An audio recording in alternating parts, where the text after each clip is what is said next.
So you want to buy your first home on Long Island. Maybe you've been renting for a few years and you're done watching your rent go up every time your lease renews. Maybe you've got a family now and you want some stability and you're ready to plant some roots.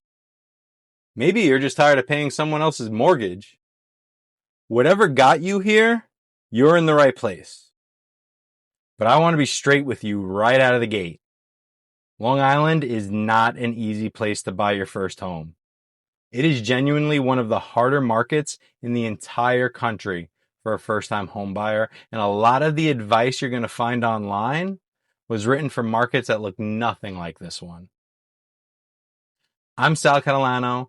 I'm a real estate agent out here on Long Island, and this is the video that I wish existed when people started asking me how this whole thing works. Everything I'm about to walk you through is built specifically for this market, Nassau and Suffolk counties, because the rules here are a little different and the costs are a little higher and the stakes are real. By the end of this video, you're going to understand exactly what the process looks like, what it actually costs, and what to watch out for so nothing blindsides you. Let's get into it.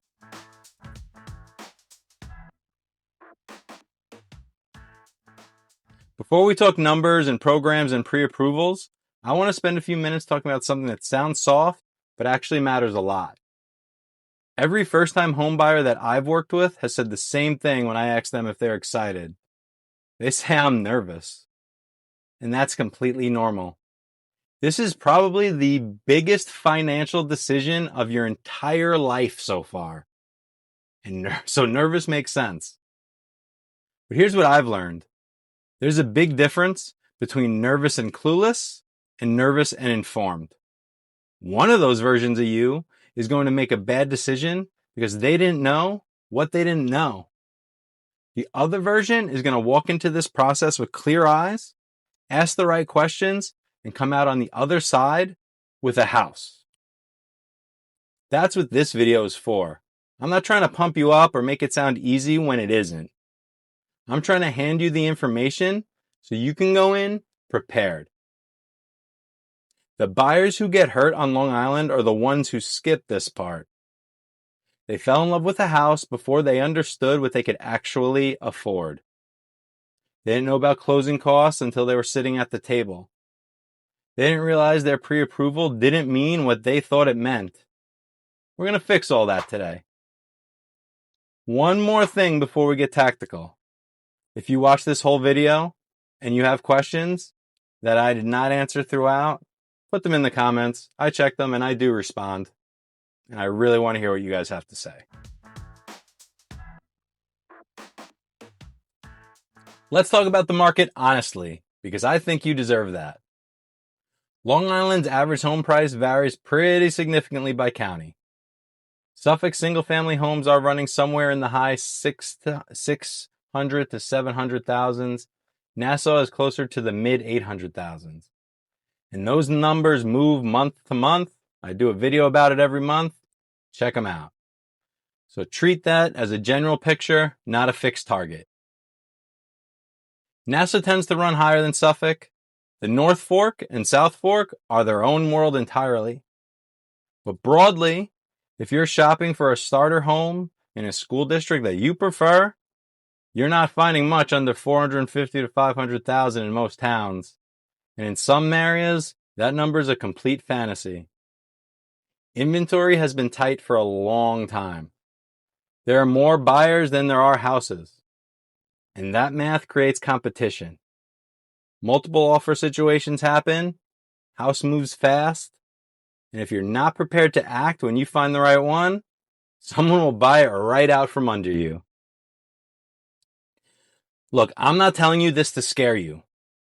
I'm telling you this because the buyers who come in understanding the reality are the ones who win. They're not shocked when the house gets 5 offers in a weekend. They already knew that was possible and they came ready. The good news is people buy first homes on Long Island all the time. Someone might be sitting at a closing table right now, achieving their dream just like you will be one day. It's hard, but it's absolutely doable.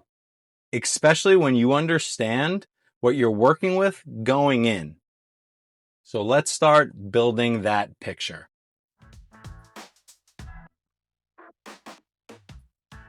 The biggest myth in first-time home buying, and I hear this constantly, is that you need 20% down. You don't. Let me say that again. You do not need 20% down to buy a home. Here's what your actual options look like. If you're going FHA, which is a loan backed by the federal government and is specifically designed for first-time buyers, your minimum down payment is 3.5% of the purchase price. On a $500,000 home, that's $17,500. That's still real money, believe me. But it's a very different conversation than $100,000. If you're going conventional, which is your standard mortgage through a bank or lender, you can get in at 3% to 5% down, depending on the loan product and your qualifications. On that same $500,000 loan, a home, 5% is $25,000. Again, nobody's saying that's not a lot of money, but it's not $100,000. And here's the thing that comes with putting down less than 20%. PMI, private mortgage insurance. People hear that and they groan. But let me reframe it for you. PMI is just insurance that protects the lender in case you default. It gets added to your monthly payment, typically somewhere between 0.5 and 1.5% of the loan amount per year, depending on your credit and loan type. On a $450,000 loan, that could be roughly $190 to $560 a month, though buyers with stronger credit typically land closer to the lower end of that range. Is that ideal? No. Is it the end of the world? Also no.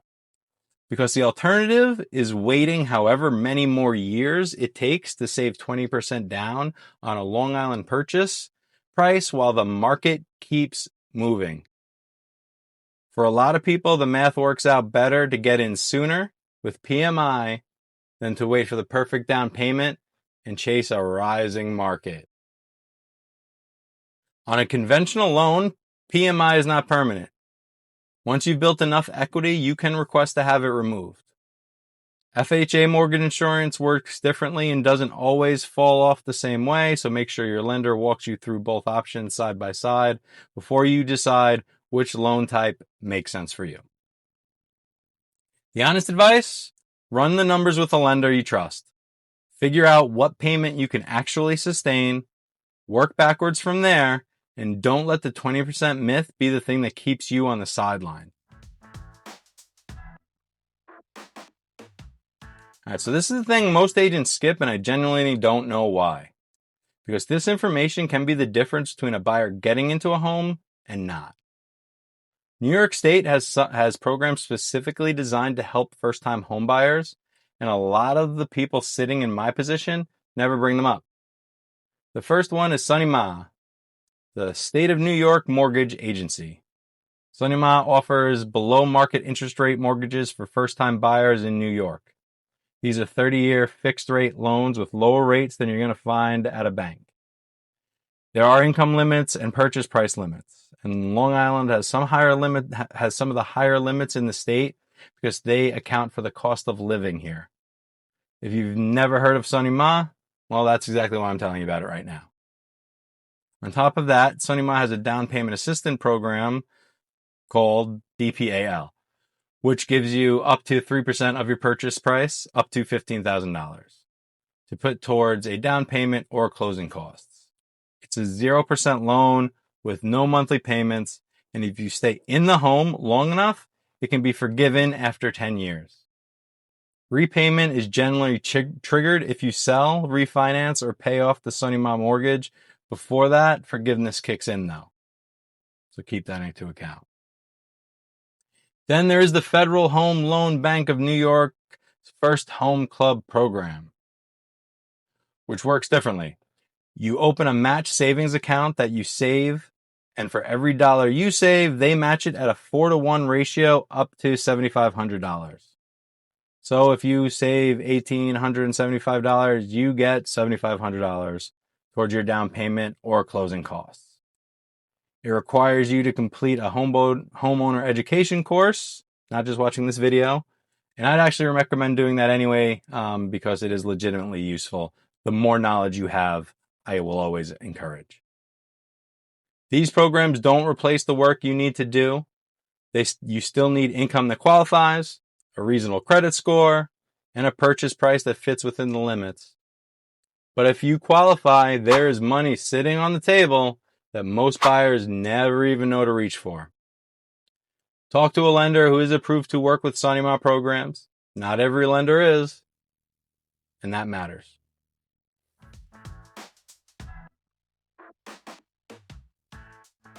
This one is important, and I need you to hear the distinction clearly.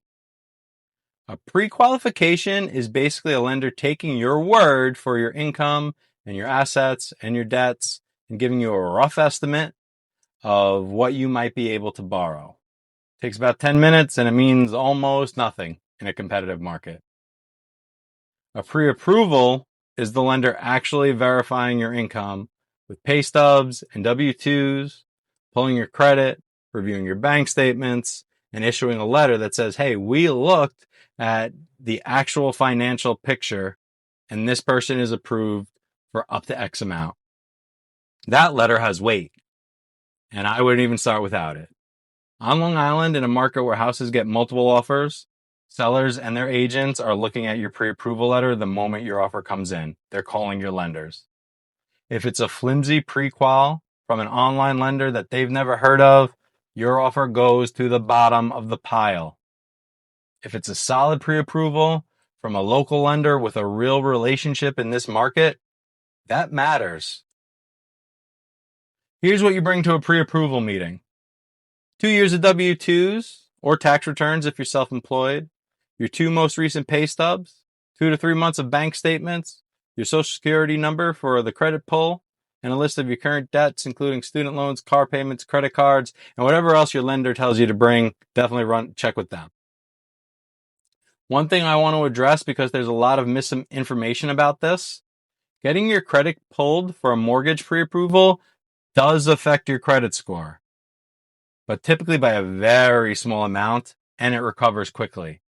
As a matter of fact, multiple mortgage inquiries within a short window, usually 14 to 45 days, depending on the scoring model, are often counted as a single inquiry because the system knows that you're out there shopping around for the best rate, so you have to get your credit pulled a bunch of times. Don't let the fear of a minor temporary credit dip that the system is expecting anyway to stop you from getting pre-approved. That's the whole point of getting all that good credit. And here's something I'll say that I mean genuinely. Even if you think you're 2 or 3 years away from buying, go talk to a lender now. Find out where you stand. They'll tell you what your number looks like and if there's anything to work on between now and when you're ready. You might also find out that you're closer than you think.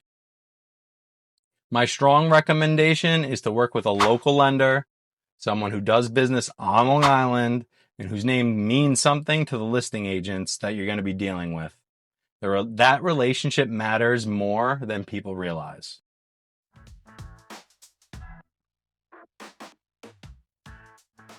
All right, this is one of the most Long Island specific things I'm going to tell you, and it's something that catches first-time homebuyers completely off guard sometimes. Your property taxes are not just a number. They vary significantly by town and by school district, and the difference can add hundreds of dollars to your monthly payment on the exact same purchase price. Let me make that real. So 2 identical houses, same size, same condition, same purchase price of, let's say, $500,000. One is in a town with $12,000 a year in taxes. One is in a town with $18,000 a year in taxes. That's a $500 a month difference on the same house at the same price. That's a meaningful number when you're building a monthly budget. School districts are layered into this. On Long Island, school district taxes are a big chunk of your overall property tax bill, and the districts vary wildly in their tax rates. That trade-off is real, and you need to factor it in. What does this mean practically? When you're building your search and your budget, don't just look at the purchase price and the mortgage payment. Look at the actual property tax bill on every single house you're considering. Your lender will include taxes in your monthly payment estimate. It's called what's called a PITI, which is principal, interest, taxes, and insurance, PITI. Make sure they're using your actual tax number for the specific property, not just some generic estimate. I'd also strongly recommend looking at a star exemption if you're going to own or occupy. The basic star exemption in New York State property tax breaks for primary homeowners, and enhanced star is available for seniors. If you're a first-time home buyer moving into a home as your primary residence, register for basic star as soon as you close. It's not going to change your life, but it's free money, so you might as well take it. Choosing your town is about more than liking the vibe or the downtown. It's a budget decision. Make it consciously.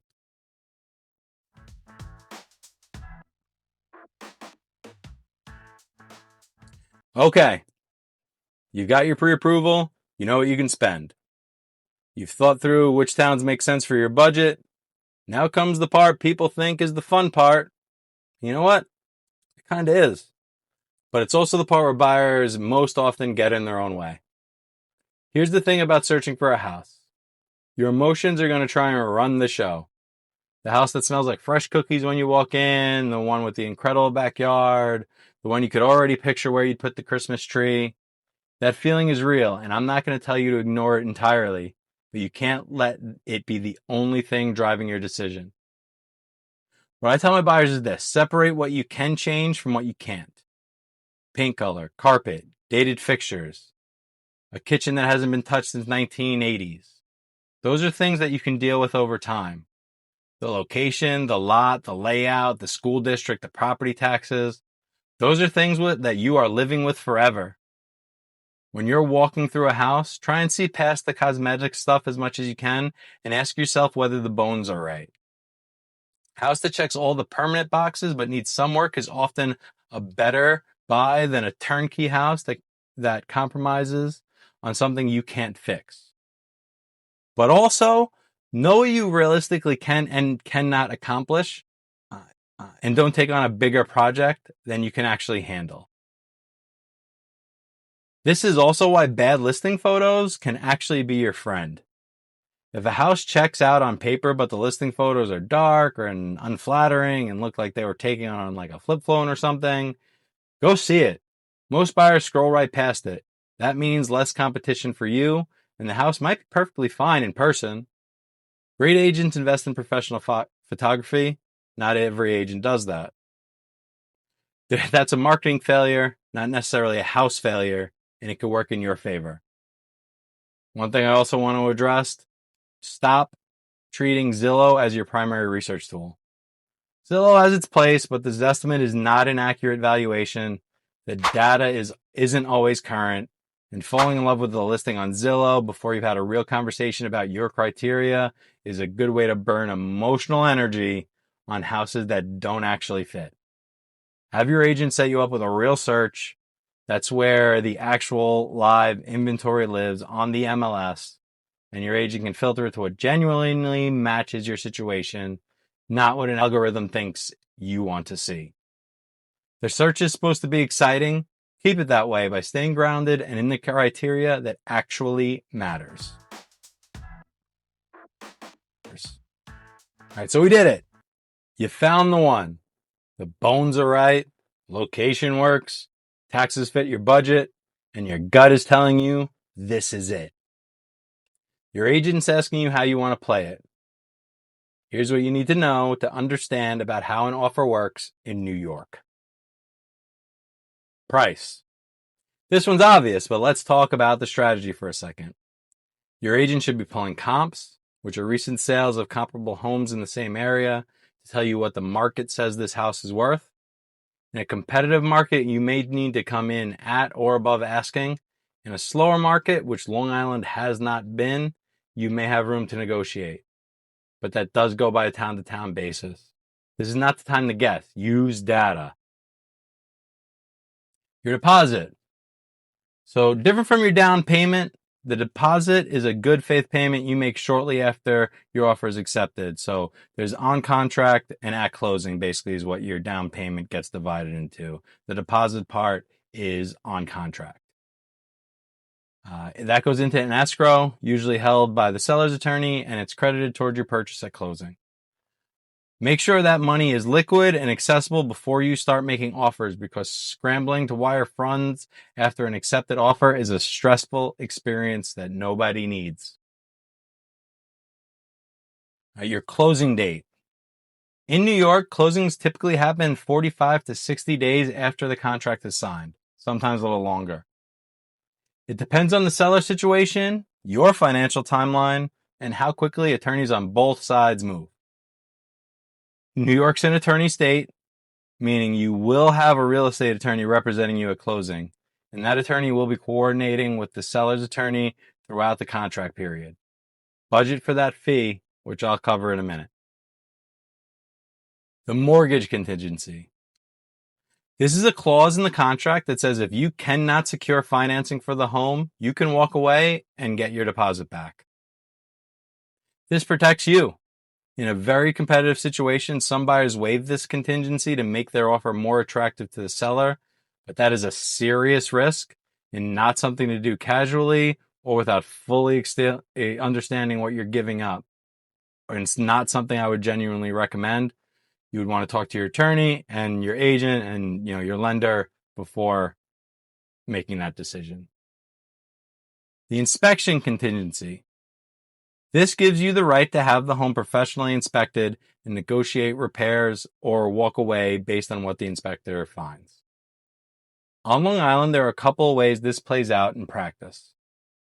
Some buyers in very competitive situations will waive the inspection entirely to make their offer more attractive. I do not recommend that.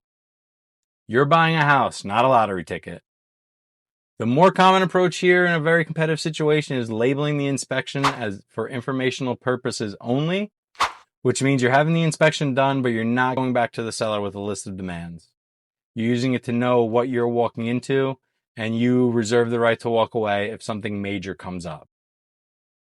That's a reasonable middle ground in a competitive market. Here's the thing I really want you to hear about inspections. Speed matters. A lot. I'm going to say speed matters. Once you have an accepted offer, your goal is to get under contract as fast as humanly possible. If you can get out of work, whatever you need to do. The best practice, let your employer know you're in this process and that if you have to get an inspection done, maybe see if there's somebody that can cover you, whatever it might be. Just be ready for that. I tell my buyers to book the inspector the same day the offer is accepted. You want that inspection done within 24 hours, 48 at the absolute latest. Every day you're waiting is another day the deal isn't locked. Good inspectors on Long Island book up fast, so have one identified before you're even in offer mode. Don't be calling around after the fact. When the offer goes in, one of three things happens. The seller accepts it as written. Congratulations. The seller counters it, meaning they come back with changes, usually to price or terms, and you now can accept, counter, or walk away. Or the seller can reject it outright. They don't have to give you an explanation. They don't have to give you feedback. They don't have to show you other offers. They don't have to do any of that. All of three of those outcomes are normal. Counteroffers aren't a bad sign. They usually mean the seller wants to do business and you're negotiating. All right, this is something I wanted to spend some time on because this is where I see first-time homebuyers get genuinely blindsided, and it just doesn't have to happen. In New York, and especially on Long Island, closing costs are real. They're higher than a lot of people expect, and they need to be in your budget from day one, not discovered at the closing table. Here's what you're looking at. All right, so we got attorney fees. In New York, you are required to have a real estate attorney representing you. This isn't optional, and it's actually a good thing because your attorney is doing real work. Reviewing the contract, doing a title search, coordinating with the seller's attorney, handling the closing. Attorney fees on Long Island typically run somewhere in the $1,500 to $2,500 range, depending on the complexity of the transaction. Get a quote up front. Title insurance. Title insurance protects you in case someone comes along later and claims they have a right to your property, whether that's an old lien, a mistake in public records, or a dispute over a prior sale. You pay for this once at closing and it covers you for as long as you own the home. The cost is based on the purchase price and varies by company, but budget roughly $1,500 to $3,000 depending on the sale price. Mortgage recording tax. This one is specific to New York. Yay. And it surprises people. New York State charges a tax just for recording your mortgage. Nice of them. The rate varies slightly by county, but in Nassau and Suffolk, the rate is generally 1.05% of the loan amount, with small residential deduction that applies in many cases. On a $450,000 loan, you're looking at roughly $4,695 after that deduction. That's a real number, and it's cash on the table at closing. The mansion tax. If your purchase price is $1 million or above, New York State charges an additional 1% transfer tax on the buy side. On Long Island, at current prices, this affects more buyers than you might think, particularly in Nassau County. Something to be aware of if you're approaching that price range, and your agent should prepare you for it. Prepaids and escrow setup. Your lender is going to collect upfront prepaid interest from the closing date to the end of the month. Your first year of homeowners insurance is paid in advance, and typically 2 to 3 months of property taxes and insurance into an escrow account. This can add up to several $1,000s, and it's money you need to have available at closing on top of everything else. So when you add it all up, plan for closing costs in the range of 2 to 5% of the purchase price on Long Island on top of your down payment. On a $500,000 purchase, that's $10,000 to $25,000 in closing costs. That range is wide because the specific numbers depend on your loan type, your lender, the exact purchase price, and which county you live in. The best thing you can do is ask your lender for a loan estimate document early in the process. They'll be happy to provide one, and it will show you an itemized estimate of your closing costs so you're not guessing. I say this not to overwhelm you, but because I'd rather you know now than find out later. Buyers who plan for closing costs don't get surprised. Buyers who don't are the ones calling their agent in a panic 2 weeks before they close. All right, so what does it actually cost to own every month?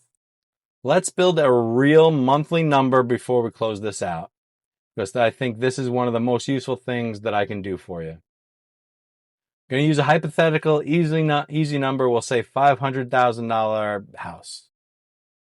5% down, so $25,000 down. Loan amount, $475,000. Let's say your interest rate is around 7%. Because that's been the range of realistic for conventional loans recently. Hopefully it's lower. Your rates may be different when you're watching, but the framework is the same.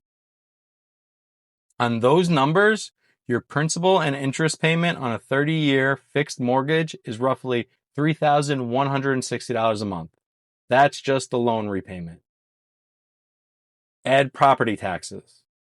On Long Island, average property taxes vary widely, but for this example, let's say $12,000 a year, which honestly is on the lower end for the island.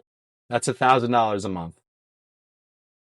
Homeowners insurance. Basic coverage on a $5,000 home might run $150 to $200 a month. PMI, since we're under 20% down, on a $475,000 loan at roughly 0.6% annually, you're looking at around $240 a month. Add that all up. Principal and interest, taxes, insurance, PMI, you're at approximately 4,550 to 4,600 a month. That's your PITI, pity, before you've paid a single utility bill. And then there's the stuff nobody warned you enough about: maintenance and repairs. The general rule people use is 1% of home's value per year. So on a $500,000 home, that's $5,000 a year, or about $420 a month that you should be setting aside for the inevitable. The water heater that decides to retire, the roof, the driveway. Owning a home means owning all its problems, and that's okay, but build for it. I'm not saying any of this to talk you out of buying. I want you to buy a home. I think you should buy a home because I think home ownership is the pathway to wealth in America. Homeowners have a 43% higher net worth. But more importantly, I want you to be ready to own it. There's a real difference between a payment that stretches you too thin and a payment that works. And the only way to know which one you're dealing with is to build the actual number before you fall in love with a house.